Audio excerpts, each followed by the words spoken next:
Joining me all the way from Abuja right now is the man who actually sponsored that bill, the actual architect of the bill, Honorable Tony Nwulu, who represents Oshodi Isolo Federal Constituency in the Federal House of Representatives. Honorable Nwulu, thank you very much for joining us on the program.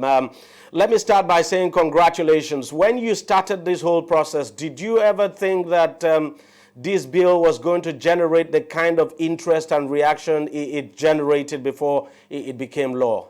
Thank you, DEJI. Thank you for having me on your show today. And for being a young person, congratulations to you too. Well, I would say it's a bill that speaks for itself. I am happy that Mr. President saw the wisdom in signing it also. That should go as a compensation of some sort for what the young people did for him, coming out to vote for him. Other than that, it has been quite fulfilling. It has been quite revealing too.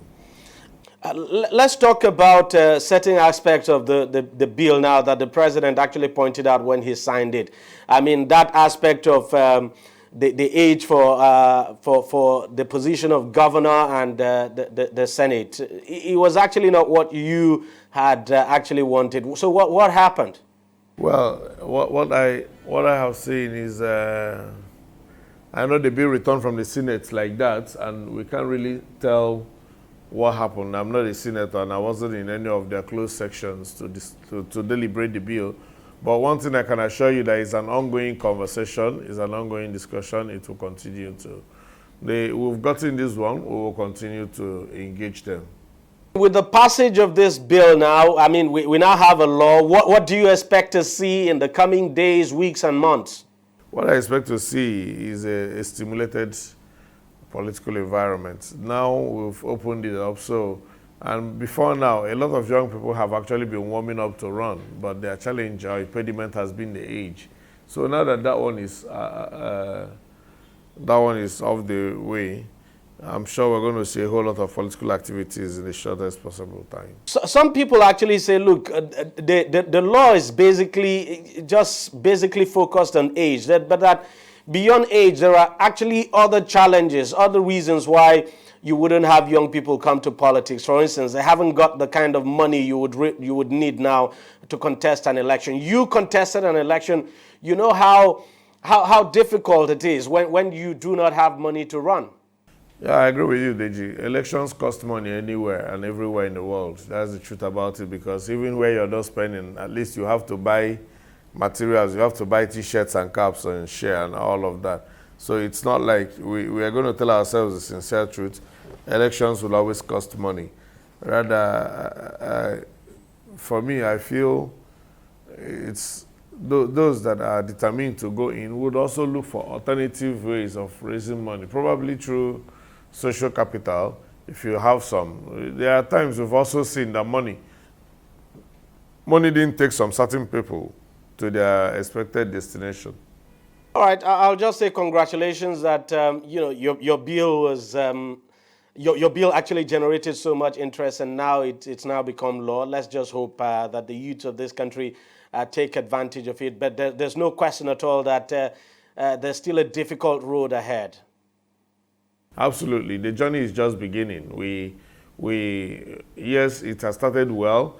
At least the first thing first is that the constitutional constraint has been removed. Now we can begin to deal with other issues surrounding it. There are options, you mustn't forget that. You have the option of crowdfunding and most of them. So I believe that at the end of the day, when we'll get to that point, we've crossed the constitutional problem. When we'll get to the point where we need to explore all other avenues of ensuring that the young people get into office, we will explore all of them. We could have young people supporting their fellow young person. We'll have a whole lot of things to play out with. And I'm sure with the support of the young people, any of their likes will make it to the desired office. We know you also have political ambition. This could also work in your favor because no question at all that this could now awaken the interest of young people now in politics. And absolutely. People like you could actually use this to your own advantage as well, to rally young people around yourself to to support you and support your whatever political ambition you may have. I agree with you that it could also support the ambition. But you see, I'm just one individual. At the end of the day, the more the merrier. So the more younger people we have occupying different positions, the better for us as a country. All right, Honorable Tony Nwulu, thank you very much for talking to us. We just hope for the best for this country. On DEJI 360, we don't just ask the questions. What is wrong with amending the Constitution the way the National Assembly members have been doing it? We seek answers. Constitution is constituent. Our problem is not lack of laws. Our problem is lack of the willpower to implement our laws. Answers that provide clarity. While we negotiate, we should try to make it a point that the girls must be complete. The clarity you need to make informed judgment so that you can make the right decision and take action. People are saying it is you politicians that are responsible for this, that you are the reason why this is happening. All these dullards that call themselves governors in this country. I wish we had people like Tony at the National Assembly. God forbid that I go to join that band. DEJI 360, providing clarity to issues.